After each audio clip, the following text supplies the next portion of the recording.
Ferry, welcome back. Let's talk about the third problem we see people facing today, and that, of course, is managing our time. Now, let's be honest. Is there someone you know that's working too late into the evenings, that is constantly checking email, is, kind of strapped by their business in terms of time? They don't have enough time to get it all done. They're always busy. They're always on the go, and yet they're not making the money that they want. You see, when I asked that question on Facebook, I know people were saying, Tom, I'm working on my business and it just feels like there just isn't enough hours in the day. And what happens when there isn't enough hours in the day? We pour more of ourselves into it, and the people that suffer are the people that are closest to you, the people that are around you that want to spend some time with you.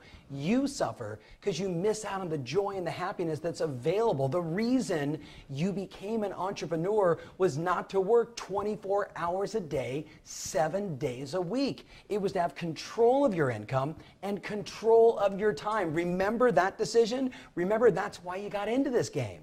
So let's regain control, right? Let's regain control. It reminds me of one of my clients, Tim Smith, great Coldwell Banker previews agent right in Newport Beach, California. I'm dating myself a little bit here because he and I have been working together for a long time.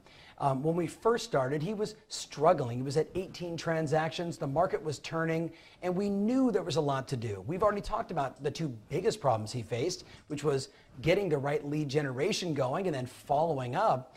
But then as he started to build his business, in the first year, he went from 18 to 53 transactions. Guess what happened? All of a sudden, he was out of control when it came to time. Well, I can tell you that today, he's selling more than 200 homes a year. He is the #1 agent in his marketplace, and he has become a master of his time. And I'm going to show you a couple of the solutions he works on.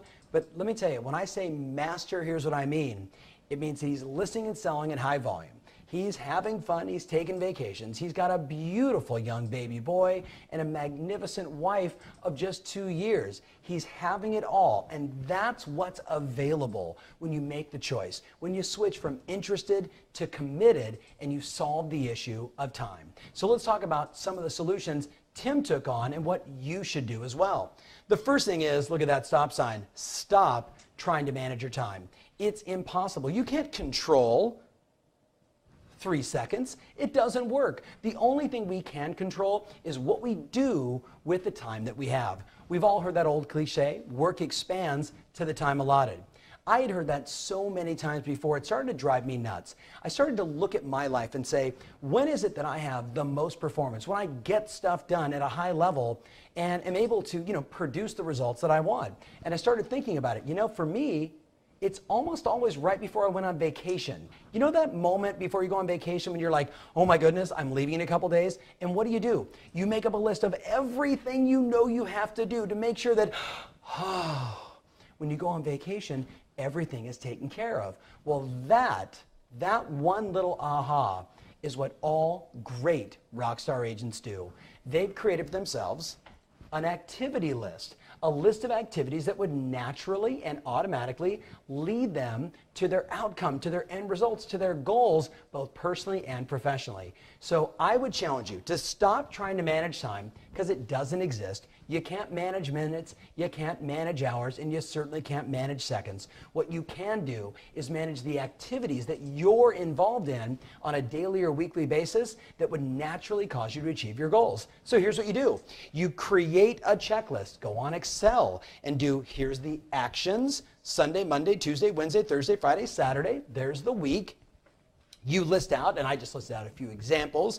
Go to the gym, do some role plays, do my 5-5-4s, 5 past client calls, 5 new conversations, 4 lead follow-up conversations, meet a seller, meet a potential buyer as an example. And then you list out, ready? Check every time you do it. Check every time you do it. Check every time you do it. Well, what do we know? When you begin to follow a checklist that naturally leads to the accomplishment of your goals, you'll run at 60% some days of all the things you listed out that you did. Some days you'll run at 100%, but this much we know.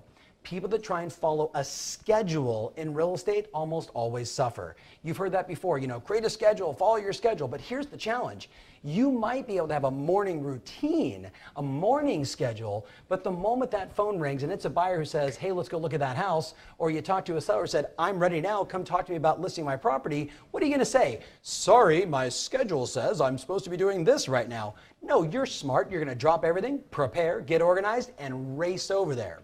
By following a daily or weekly action checklist, you're allowing for the flexibility that real estate provides us, the opportunities for a quick action, or you got a little, oh, I should go do this, and boom, it's something you can go jump out and get focused on. But you're always going to come back to the checklist. Every day, look at that checklist. Now, if you want to take it to the next level, what do? You share the results at the end of the week with someone that can take a look at the week and talk about what you did. Talk to your manager, talk to an office mate, show them what you're up to. If you have someone on your team, have them create their action checklist and you create yours, and start at the beginning of the week by showing each other and finish the week by talking about your results. Now, I know it sounds simple. I know that time is a major factor. Start with the daily action checklist, that weekly action checklist. And if you have people on your team, get them to do one as well. And I promise you this, if you try and manage time, you will always suffer. If you get into the activities that would naturally cause you to achieve your goals, not only will you check them off and get them done, you'll produce the results that you want. Let's look now at problem number 4. Inevitably, I'll ask this question at every seminar I do. How many of you believe if you just got organized, you could add 50% more business, you could double your business, and guess what? Every hand goes up. So it doesn't shock me that this was the 4th biggest problem. I'll give you an example. One of our clients, Carolyn Yarbrough, great Pacific Sotheby's agent down in San Diego, California, did the 2 things I'm going to recommend to you today, and guess what? Went from selling 28 homes to nearly 70 homes in 1 year. Now, the market improved, but I tell you this, it did not improve by 100%.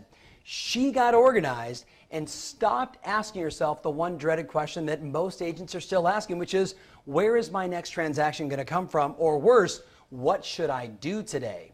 You and I both know real estate can be like a vacuum, almost like a black hole that sucks your energy and your time and your resources away into nothing. We've got to be very focused on doing the right things, specifically the right projects. So let's take a look at the 3 types of projects you can be involved in. The first one I call IPP, the second one is BIP, third is SEP, and here's a little hint, 80% of small businesses fail because they chose the wrong project. Let's take a look at the 3. IPP, income producing projects. Income producing projects. What's going to help you find more business? What's going to help you generate more leads? What's going to get you more appointments, more signed contracts? Income producing projects versus BIP, business improvement projects. Hey, I want to redo my website. Hey, I want to improve my listing presentation. Hey, I want to redo my photo to make sure my marketing and my branding is all done correctly. Those are good projects, but here's the challenge. I was on a coaching session recently and someone said, hey, I want to redo my listing presentation. I said, that's great. How many listing appointments do you have scheduled for the next 10 days? The person's answer was 0, to which my response is, why would you work on your listing presentation? Why don't we work on getting you more appointments? Income producing versus business improvement. The third kind is system efficiency projects, and that's where we're maybe building new systems, new processes, a post-transaction follow-up system as an example, or a pre-listing checklist system. All very important projects for your business. The question though is, if you're going to work on getting organized, do you need income producing projects, business improvement, or system and efficiency projects? So I would bet that 80% of the people watching this short video are going to say, hey, you know what? I need to find more business, because if I just have more appointments, if I just have more leads, if I'm just meeting with more people that are interested in signing contracts, IPP, it's going to solve a lot of the organizational problems I have. So let's take a look at the next solution that caused Carolyn to double her business. And that is to develop a 1-year marketing plan, so you no longer have to ask yourself, what should I be doing today? Who should I be going after? What marketing should I be doing? But instead, just simply following the plan that you created. So here's what it looks like as an example. Let's just call this any month of the year, June, January, December, doesn't make a difference. We're going to have one for every month. So we're going to have the source. Who are we going after? Past client centers of influence, open house pre-marketing as two just examples. What are we going to send? An email and newsletter. When is it going to go out? Let's say December 1st. How is it going to be delivered? We're going to send it via email. What results do we want to produce? Goal versus actual. I put down 2 listing leads and 2 buyer leads. So we've got an end result in mind and we're tracking and measuring our performance. Under open houses, again, just an example, open house pre-marketing. We're going to do door drops and a video boost on our Facebook fan page. We're going to do one on 12/1 and one on 12/4. We're going to mail and, of course, use Facebook. We want to have 50 people attend our open house, and we want to generate 2 listing leads and 4 buyer leads. Now, this project, you might say, oh my goodness, Tom, if I was deciding for the year, that could take me a lot of time. To which my response would be, you're right. And think about the time you'd be spending. You'd be deciding for the year. Every month, all the normal natural themes, Happy New Year, Happy Holidays, Happy Valentine's, hey, it's summertime, summer's over and we're going back to school, Happy Thanksgiving. All of the normal campaigns that are seasonal you'd add in, and then you'd be deciding, based upon what we discussed in an earlier video, of those 4, 5, 6 lead sources you're going to go after, what's going to happen every single month. What's going to be mailed or sent, by when, how is it going to be delivered, email, Facebook, in the mail, knock on a door, and then the results you want to produce. Now, I promise you this, when Carolyn did this, it took all the guesswork out of how she was going to grow her business. It took all the guesswork out of what needed to happen every single day. And of course, the result, she doubled her business. Did she get more organized? 1000% yes, in that IPP, income producing project, over everything else. So my advice to you is to now think about everything you've learned, because on the next video, I'm going to talk to you about the 2 deadliest problems that are causing too many agents to fail, not make the money they want, not produce the results they want, and worse, to continually have their income go like this, up and down, rich and poor, and we want to eliminate that.